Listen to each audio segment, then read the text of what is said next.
ليس بأمانيكم ولا أماني أهل الكتاب من يعمل سوءا يجز به ولا يجد له من دون الله وليا ولا نصيرا ومن يعمل من الصالحات من ذكر أو أنثى وهو مؤمن فأولئك يدخلون الجنة ولا يظلمون نقيرا ومن أحسن دينا ممن أسلم وجهه لله وهو محسن واتبع ملة إبراهيم حنيفا واتخذ الله إبراهيم خليلا ولله ما في السماوات وما في الأرض وَكَانَ اللَّهُ بِكُلِّ شَيْءٍ مُحِيطًا۔ ان آیات کا ترجمہ یہ ہے کہ نہ تمہاری تمنائیں کافی ہیں نہ اہل کتاب کی آرزویں۔ جو بھی برا عمل کرے گا اس کی سزا پائے گا، اور اللہ کے سوا اسے اپنا کوئی یار و مددگار نہیں ملے گا۔ اور جو شخص نیک کام کرے گا، چاہے وہ مرد ہو یا عورت، بشرطے کہ مومن ہو، تو ایسے لوگ جنت میں داخل ہوں گے، اور کھجور کی گٹھلی کے شگاف برابر بھی ان پر ظلم نہیں ہوگا۔ اور اس سے بہتر کس کا دین ہوگا جس نے اپنے چہرے یعنی سارے وجود کو اللہ کے آگے جھکا دیا، جبکہ وہ نیکی کا خوگر بھی ہو، اور جس نے سیدھے سچے ابراہیم کے دین کی پیروی کی ہو، اور اللہ نے ابراہیم کو اپنا خاص دوست بنا لیا تھا۔ اور آسمانوں اور زمین میں جو کچھ ہے اللہ ہی کا ہے، اور اللہ نے ہر چیز کو احاطے میں لیا ہوا ہے۔ پچھلی آیات میں اللہ تبارک و تعالیٰ نے شیطان کے اس دعوے کا ذکر فرمایا تھا کہ میں انسانوں کو گمراہ کروں گا اور آرزوؤں میں مبتلا کروں گا۔ تو اسی مناسبت سے اللہ تبارک و تعالی یہ فرما رہے ہیں کہ محض آرزوئیں انسان کے لیے کارآمد نہیں ہوتی جب تک کہ عمل نہ کرے۔ آرزو کرتا رہے اور عمل کے اوپر قدرت بھی ہو، اور پھر صرف آرزو کر کے بیٹھ جائے، تو یہ اللہ تبارک و تعالیٰ کے ہاں قبول نہیں ہے۔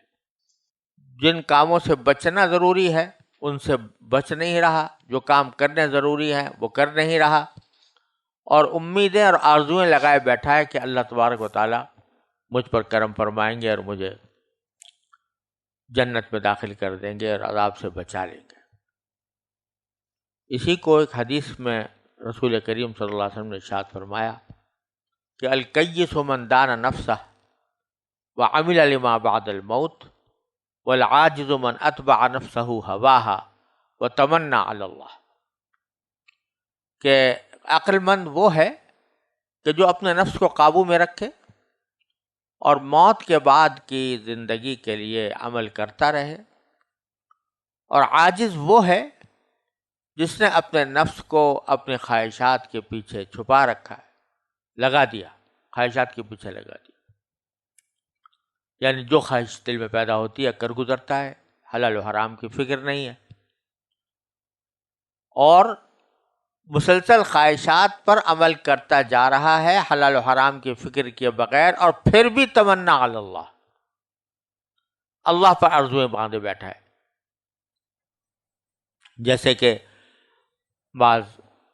لوگ یہ کرتے ہیں کہ گناہ کر رہے ہیں، ناجائز کام کر رہے ہیں، کوئی اگر نیک نیتی سے ٹوکے بھی تو اکثر یہ جملہ ان کی زبان پر آتا ہے کہ اللہ بڑا غفور و رحیم ہے، اللہ تعالیٰ بہت معاف کرنے والا ہے، اور غفور و رحیم ہونے کی وجہ سے گناہ کے اندر مبتلا رہتے، نکلنے کا کوئی راستہ بھی وہ نہیں سوچتے کہ کس طرح سے نکلیں۔ تو صرف تمناؤں سے اگر کام چلا کرتا تو پھر انسان کو کسی عمل کی ضرورت ہی نہ ہوتی۔ تو یہ تمنائیں قائم کر لینا، آرزوئیں لگا لینا کہ مجھے اللہ تبارک و تعالیٰ بخش دیں گے، اور اس امید کے اوپر گناہ کا ارتکاب کرنا، یہ بہت بڑا شیطان کا دھوکہ ہے۔ شیطان نے یہ کہا تھا کہ لَأُمَنِّيَنَّهُمْ، میں ان کو آرزوؤں میں مبتلا کروں گا۔ تو اسی مناسبت سے اللہ تبارک و تعالیٰ نے فرمایا کہ لَيْسَ بِأَمَانِيِّكُمْ وَلَا أَمَانِيِّ أَهْلِ الْكِتَابِ، اے مسلمانوں، نہ تمہاری آرزویں کافی ہوں گی جنت میں جانے کے لیے، ولا امانی اہل کتاب، نہ اہل کتاب کی امانی یا ان کے آرزویں کافی ہوں گی۔ اس آیت کے پس منظر میں ایک واقعے کا بھی مفسرین نے ذکر کیا ہے۔ حضرت قتادہ رحمۃ اللہ علیہ نے فرمایا ہے کہ ایک مرتبہ کچھ مسلمانوں اور اہل کتاب کے درمیان آپس میں مفاخرت کی گفتگو شروع ہو گئی۔ اہل کتاب نے کہا کہ ہم تم سے افضل اور اشرف ہیں، کیونکہ ہمارے نبی یعنی حضرت موسیٰ علیہ السلام تمہارے نبی سے پہلے آئے تھے، اور ہماری کتاب تمہاری کتاب سے پہلے آئی تھی۔ مسلمانوں نے کہا کہ نہیں، ہم تم سب سے افضل ہیں، اس لیے کہ ہمارے نبی خاتم النبیین ہیں، نبی آخر الزماں ہیں، ہماری کتاب آخری کتاب ہے جس نے پہلی ساری کتابوں کو منسوخ کر دیا ہے، لہذا ہم زیادہ افضل ہوئے۔ تو آیت کریمہ میں یہ اشارہ بھی موجود ہے کہ محض یہ آرزو بنا لینا کہ چونکہ ہم تعلق رکھتے ہیں ایک ایسے نبی سے صلی اللہ علیہ وسلم کہ جو آخری نبی ہیں، تو ان تمناؤں اور دعووں سے کچھ نہیں ہوتا جب تک کہ آدمی خود اپنا عمل درست نہ کرے۔ تو فرمایا گیا کہ لیس بامانیکم ولا امانی اہل کتاب، نہ اہل کتاب محض آرزوؤں کی وجہ سے کامیاب ہوں گے، نہ تم محض آرزوؤں اور دعووں کی وجہ سے کامیاب ہوگے، بلکہ اصل دار و مدار اس پر ہے کہ عمل کیسا ہے، کس کا عمل کیسا ہے۔ چنانچہ آگے فرمایا من یعمل سوءا یجز بہ، جو کوئی شخص کوئی برائی کا کام کرے گا اس کو اس کی سزا دی جائے گی، اور ولا یجد لہ من دون اللہ ولیا ولا نصیرا، اور اللہ کے سوا اسے اپنا کوئی یار و مددگار نہیں ملے گا۔ یعنی محض اس بنا پر کہ تم فلاں خاندان سے تعلق رکھتے ہو یا فلاں نبی کے امتی ہو، محض اس بنا پر تمہارے گناہوں کی سزا تمہیں نہ ملے، یہ نہیں ہوگا، سزا ملے گی، اور تمہارے لیے اللہ کے سوا کوئی اور یار و مددگار بھی نہیں ہوگا۔ جب یہ آیت کریمہ نازل ہوئی تو صحابہ کرام کو بڑی سخت تشویش ہوئی کہ اس کا مطلب تو یہ ہوا کہ کوئی چھوٹی سے چھوٹی غلطی بھی اگر سرزد ہوئی ہے تو آخرت میں اس کی سزا ضرور ملے گی۔ اور حضرت صدیق اکبر رضی اللہ تعالیٰ عنہ سے بھی ترمذی وغیرہ میں روایت ہے کہ جب رسول کریم صلی اللہ علیہ وسلم نے یہ آیت سنائی کہ من یعمل سوءا یجز بہ، تو ان پر یہ اثر ہوا جیسے کمر ٹوٹ گئی ہو۔ تو اس پر رسول کریم صلی اللہ علیہ وسلم سے حضرت صدیق اکبر نے یہ عرض کیا کہ ہم میں سے کون ایسا ہے جس نے کوئی برائی نہیں کی ہو، اور جب ہر برائی کی جزا ملنی ہے تو ہم میں سے کون بچے گا۔ اس کے جواب میں رسول کریم صلی اللہ علیہ وسلم نے بڑی تسلی دی اور یہ فرمایا کہ اے ابو بکر، آپ اور آپ کے مومن بھائی فکر نہ کریں، کیونکہ دنیا کی تکلیفوں کے ذریعے آپ لوگوں کے گناہوں کا کفارہ ہو جاتا ہے۔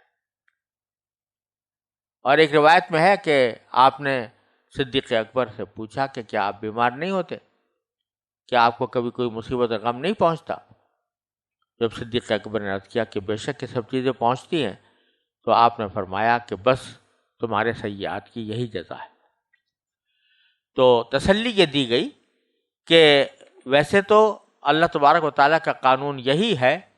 کہ جو شخص بھی کوئی غلطی کرے گا، ناجائز کام کرے گا، اس کو ضرور سزا ملے گی، لیکن ضروری نہیں کہ وہ سزا آخرت ہی میں ملے۔ مومن کو بہت سے گناہوں کی سزا یہاں دنیا میں اس طرح دے دی جاتی ہے کہ اس کو کوئی صدمہ پہنچ جاتا ہے، اس کو کوئی تکلیف پہنچ جاتی ہے، کوئی بیماری لاحق ہو جاتی ہے، اللہ تعالیٰ یہیں پر اس کا حساب چکا دیتے ہیں۔ تو اس وجہ سے یہ بھی ایک بہت بڑا سبق ہے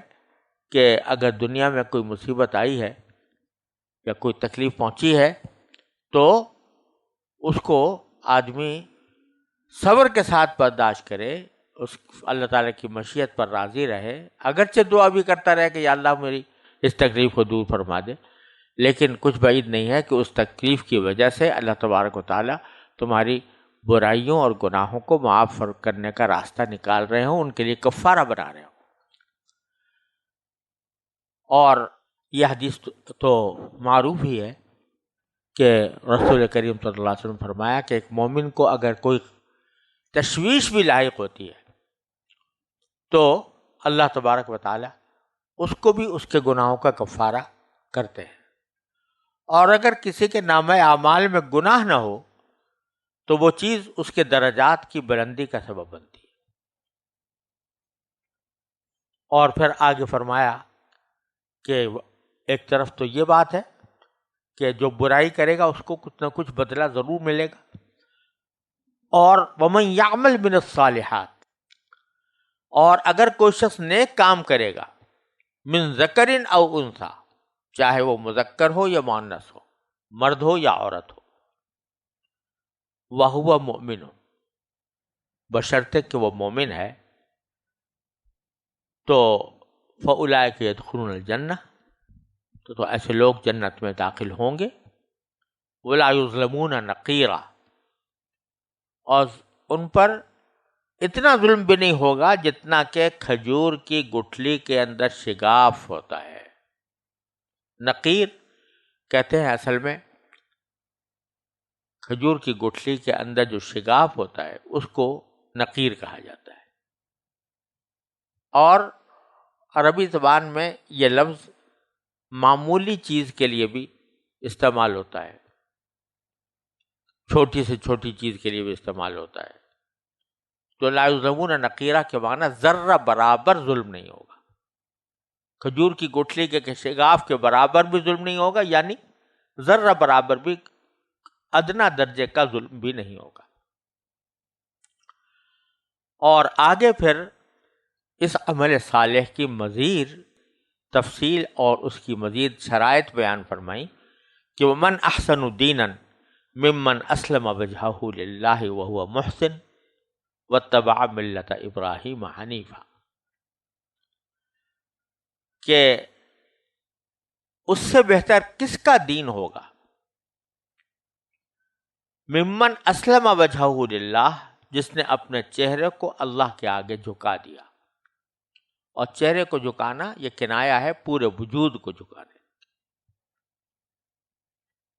اور جبکہ وہ نیکی کا خوگر بھی ہو، اور جس نے سیدھے سچے ابراہیم کے دین کی پیروی کی ہو، جن کو اللہ تبارک و تعالیٰ نے اپنا خاص دوست بنا لیا تھا۔ تو یہاں اللہ تبارک و تعالیٰ نے کسی کے نیک عمل کی قبولیت اور اس کے دین کی اچھائی کے لیے 3 صفات بیان فرمائی۔ ایک یہ کہ اس نے اپنا چہرہ اللہ کی طرف جھکا لیا ہو، یعنی جو کام کر رہا ہو وہ اللہ تبارک و تعالیٰ کی رضا کی خاطر کر رہا ہو، اللہ تعالیٰ کی خوشنودی کی خاطر کر رہا ہو، اللہ تبارک و تعالیٰ کی خوشنودی مقصود ہو۔ کیا معنی کہ اخلاص ہو، پہلی بات تو یہ ہے کہ اخلاص ہو۔ دوسرا یہ کہ وہ محسن، وہ کام جو کر رہا ہو وہ فی نفسی ہی نیک ہو، یعنی وہ ایسا کام ہو جو اللہ اور اللہ کے رسول صلی اللہ علیہ وسلم جس کو نیک قرار دیا، اور وہ اس طریقے پر انجام دے رہا ہو جس طریقے کو قرآن و سنت نے نیک قرار دیا، اور اس کا راستہ یہ ہے کہ سنت کی اتباع میں وہ کام کر رہا ہو۔ تو ایک طرف اپنا چہرہ جھکایا ہوا ہے اللہ کی طرف، یعنی اخلاص ہے، اور دوسری طرف محسن ہے۔ محسن کے معنی یہ کہ عمل اچھا کر رہا ہے، وہ عمل کر رہا ہے جو اللہ اور اللہ کے رسول صلی اللہ علیہ وسلم کو پسند ہے، اور اسی طریقے کے مطابق کر رہا ہے جو طریقہ اللہ اور اس کے رسول صلی اللہ علیہ وسلم کو پسند ہے۔ اور تیسری چیز واتبع ملت ابراہیم حنیفہ، حضرت ابراہیم کے دین کی اتباع کر رہا ہو، سیدھے سادے دین کی۔ تو کیا معنی؟ ایمان مکمل ہو۔ تو تین چیزیں ہو گئیں، ایک یہ کہ ایمان مکمل ہو، دوسرا یہ کہ اخلاص ہو، اور تیسرا یہ کہ طریقہ صحیح ہو، اللہ اور اس کے رسول صلی اللہ علیہ وسلم کے بتائے ہوئے طریقے کے مطابق ہو۔ تو اس سے بہتر کسی کا دین نہیں ہو سکتا، کیونکہ اس نے ساری چیزیں جمع کر لی، اعتقاد بھی درست، نیت بھی درست، عمل بھی درست۔ یہ تین چیزیں جو ہیں جب جمع ہو جاتی ہیں تو اللہ تبارک و تعالیٰ اس کے اوپر فضل فرماتے ہیں، اور پھر فرمایا کہ للہ ما فی السماوات و ما فی الارض، آسمانوں اور زمین میں جو کچھ ہے اللہ ہی کا ہے، وکان اللہ بکل شیء محیطا، اور اللہ تعالیٰ نے ہر چیز کو احاطے میں لیا ہوا ہے، یعنی اپنی قدرت کے احاطے میں لیا ہوا ہے، ہر چیز پر اس کو قدرت حاصل ہے۔ لہذا جب کوئی بندہ اللہ تبارک و تعالیٰ کے مذکورہ ارشادات کے مطابق اپنے دین کو اچھا بنا لے گا، عمل صالح کرے گا، اس میں اخلاص بھی ہوگا، اس میں حسن عمل بھی ہوگا، اور اس میں ایمان اور اعتقاد بھی ہوگا، تو اللہ تعالیٰ اپنی قدرت کاملہ کی بنا پر اس کو دنیا میں بھی انشاءاللہ بہتری عطا فرمائیں گے، اور آخرت میں اس کو اجر عظیم اللہ تبارک و تعالیٰ کی طرف سے عطا ہوگا، کیونکہ اللہ تبارک و تعالیٰ ہر چیز پر احاطہ کیے ہوئے ہے، اس کی قدرت ہر چیز پر غالب ہے۔ لہذا اللہ تعالیٰ اپنی قدرت سے اور اپنی رحمت سے ایسے بندوں کے اوپر خاص فضل فرمائیں گے۔